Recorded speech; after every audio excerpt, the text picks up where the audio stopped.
Yo, so I just wanted to record a quick tutorial here on the new Touval route in semi-flight, as the camera manipulation in this route are very difficult. The video that Touval dropped didn't really have any input display, which I in particular found difficult to understand. People actually ended up helping me with some things that made it clear, so I'd like to put a video out there for that. This is just the reset right before the record run. Going to be the current record, the 105.88 that I for this. So let me say in this beginning section, as far as I can tell, it does matter how fast you go here. Um, for this turn, if you use analog, for this turn, switch to D-pad, okay? You only need to use D-pad here. You can get this turn with analog, but it's much less consistent. I'm a certified D-pad hater, and even I use D-pad here. It just gives you the right angle and possibly turns you a little bit faster. I'm not sure about that, but it does seem to make it so you don't flop on this wall. So let's go ahead and rewind here just to go ahead and do this. Just flick up with the flame there.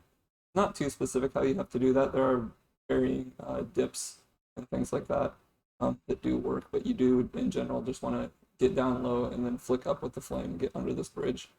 And kind of the same idea with this train. Just flick and turn with the D-pad there. Okay, and then you're just going to hug this wall.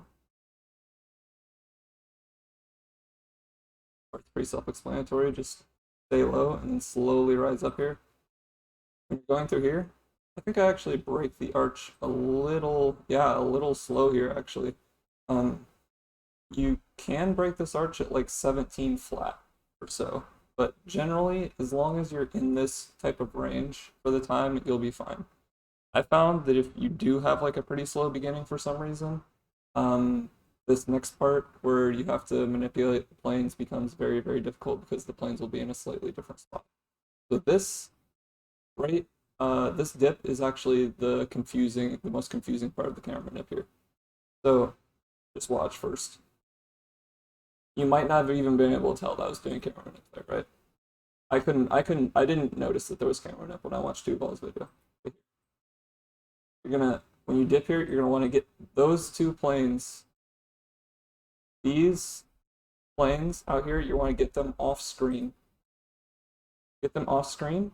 As soon as you get them off screen, start tapping R2. Literally just tapping, tap, tap, tap R2 to get this plane barely on screen. You want this plane, like you don't even need the whole thing on screen, and I suspect even if it's just barely, and I mean just barely off screen, it's still moving. In Sunny Flight, if you're not aware, planes only move if they're within a certain distance of Spyro or if the camera in general is looking at them. That doesn't always mean that you have to see them. There are camera nips like where you're doing it on the other side of this wall in the other route. But yeah, just in general, just know that the camera matters and Spyro's positioning matters for planes. So once again, yeah, you're just tapping R2 as you approach this train to barely keep this. You want this guy to keep moving here, but you don't want the plane right next to it to move at all.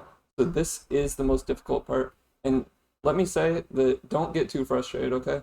This route took me hundreds of tries to complete it one time, okay? To get even a high 107. So it's definitely a learning process, and I absolutely despise it at the beginning. I'm not gonna lie, I despise this route. I still like the old route better. I find it more fun, but this route you can get at least some semblance of consistency if you really just grind it and put out the attempts. I was generally able to get this camera manip most times once I got it practiced. Let's play. See how I'm just barely keeping that plane on the whole time? And you're done with that, right? You're flaming the train, you're turning. You're turning. And I'm holding L2 here, okay? Holding L2 manips the planes over here, and also manips this guy to move a little bit. You want this guy to move along a little bit because this guy is going to be coming around at the end, okay? And you see what I mean that like the planes don't move unless I'm looking at them, right? You're gonna think that by the time that I'm like going through all of these planes over here, this guy would be like all the way around or something, right? But no, you'll see where he is at the end. So you're holding L2 until you flame this plane. After you flame that plane, you're doing a quick turn into this arch. And when you're turning into this arch, you want to switch to R2. You're going to be holding R2 as you go through this arch, and you're going to be holding R2 through this entire section, okay? After that arch, you want to just barely swing through it. See how I just barely swung through it? You want to get it like that as quick as possible and rise up to hit this plane. And believe me, these planes take a lot of time to get used to. Okay, they're definitely a lot harder than the previous route. The previous route, you're just kind of going one plane by one and just optimizing your lines. This route is definitely harder. So you're rising up to hit this plane, and then you're going to want to dip right away. You're still holding R2. You're holding R2 this whole time, okay? And you're going to dip down, hit this plane, and then up here, you have to go for this double. You need to get a double here, okay? So this is going to be a little bit of a reset point even when you do get good with this route, is because if the plane manips didn't work out perfectly for these guys to be crossing like this, or like sometimes I come up and they are like crossing, but like my flame hits the bottom of this guy and it completely eats the flame and nothing hits this guy, you know, stuff like that. So this is going to be a bit of a reset point. You're going to want to hit a double here. You're still holding R2. And then after you flame this guy, this is when you're going to want to kind of toy with when to let go of R2, okay? Because when you let go of R2, is going to affect when this guy starts moving, okay? So depending on how fast you're getting it and stuff, toy with when to hold R2, how to like hold your line here. Generally, you're going to want to keep this so that you can get this guy, and then rise up through the arch, right? And this guy is the guy that we were avoiding manipping at the very beginning. See how he's barely moved at all? Like how he's just moved a little bit? That's what we want. So if this guy is like further along and you can't end up getting both these guys in a reasonable amount of time, that's probably because you did the camera manip wrong, or you were maybe just too slow, or something like that. Yeah. So flame this, flame this. See how that lined up pretty well? And then just get through this arch as quick as possible. The times you want to see for this arch, I think I have a 32.41, I believe, here through this arch. You can get faster. I believe Ali's previous record, the 105.90 that won the bounty, I believe it got through at 32.33 maybe, or something similar to that. You can get through here faster, okay? But generally, if you're wanting to get a 106, you just need like a 33, maybe even slightly above a 33 if you just want to get a 106. Okay? But if you want to get a 105, this is kind of the range you like need to be in. Alright? I have a pretty good end section here. Like I said, I was a full 1/10 of a second behind Ali going into the box room at the end. I'll go over the rest. The rest is the same as the old route. It's pretty much just lines. There's no camera manip from now on, so this will be the shorter section, but I will go over this. You're generally going to want to maintain low lines like you would in any flight level. Get over these arches just barely. You still want to stay as low as you can to maintain that speed, right? Here, this is the line that I've generally found to be fastest, is just staying barely left of the crystal, kind of pushing up against this wall a little bit to kind of get a little, you know, height bump there, and like it generally like gives you a consistent line, easier to find line here to stay left of this crystal. This is what I've found to be fastest. Some people go over the crystal, some people stay more left and then rise up later and then go over. This is what I found to be fastest. In flight levels, generally a lot of times it's not exactly clear because it's hard to tell. Compare runs because everything's just a little bit different, execution's a little bit different, so we don't always know exactly what's fastest, but this is what I like to do. See how I'm just barely getting over that? If you're newly practicing this, you're gonna flop on this front edge and this back edge a lot when you try to do this. First, it just takes practice to stay as low as you can there. You can even get like these were not even like super optimal. You can get really low and just barely scrape over those edges. Um, I think I was playing just a tad safe here, um, just because I knew it was a good pace.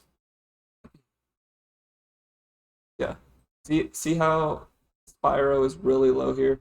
You got the little trail in the water, stuff like that. You really want to get as low to the water as possible there to um, maintain Spyro's top speed here. Um, Generally, that's what you're going to want to do, but obviously, staying low and momentum conservation are sometimes in contradiction with going in the quickest lines. That's why it's not always clear what's fast. Here, it's pretty clear.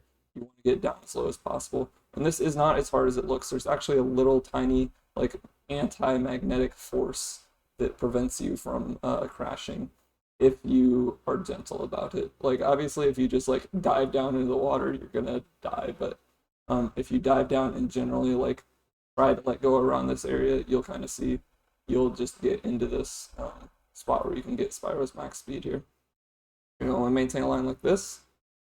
Hard turn into this arch. Oops, I just full screened on accident. Sorry. Hard turn into that arch. And hard turn around this corner. Okay.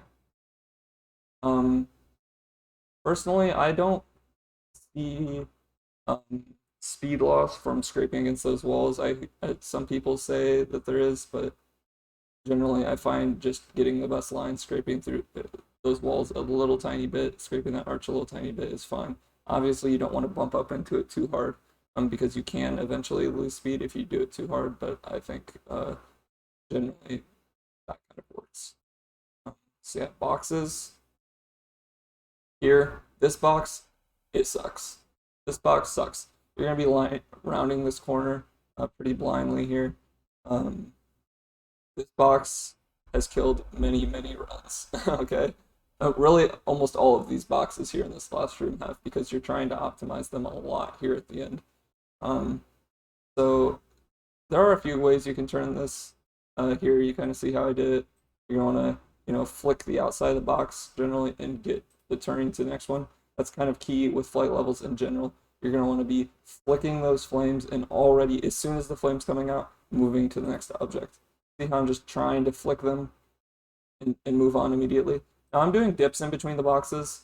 Um, I don't think it's a huge time difference, to be honest, dipping or not. I think you do want to dip for this last box, but for the middle boxes, that's kind of a really advanced strat that barely saves any time at all, if it even does. So um, I wouldn't worry too much about the dips, but I like to do them. And yeah, you're gonna just slowly rise up to hit that box. Honestly, here I could have maybe even saved a frame by staying lower and flaming and rising up a little bit later here. I even rise up probably a little too early. But yeah, then I always it doesn't tend to matter too much when you flame. Obviously, you don't want to get right on top of it then flame. But if you're like a middle distance away or a far distance away, it seems to actually be about the same time as when the flame will hit. So, full screen again. Oops. Yeah, that's yeah, that's generally about the timing you want for the flame, right? Um, yeah, that's pretty much the end. Um, that is current record. Who knows if it'll be record for very long? I probably will end up playing this some more.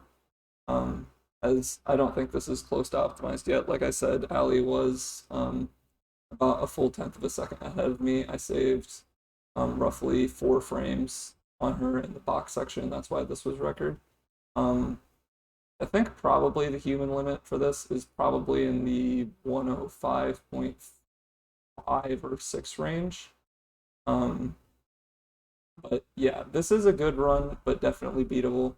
And I encourage y'all to try, and I want people to try. That's why I'm making this tutorial.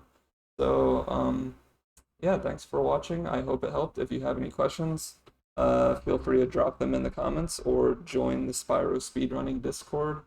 Um, I'll try to leave some links and stuff in the comments. I'll leave like a link to my Twitch as well if you want to come watch me there or ask questions in chat there. I totally don't mind that.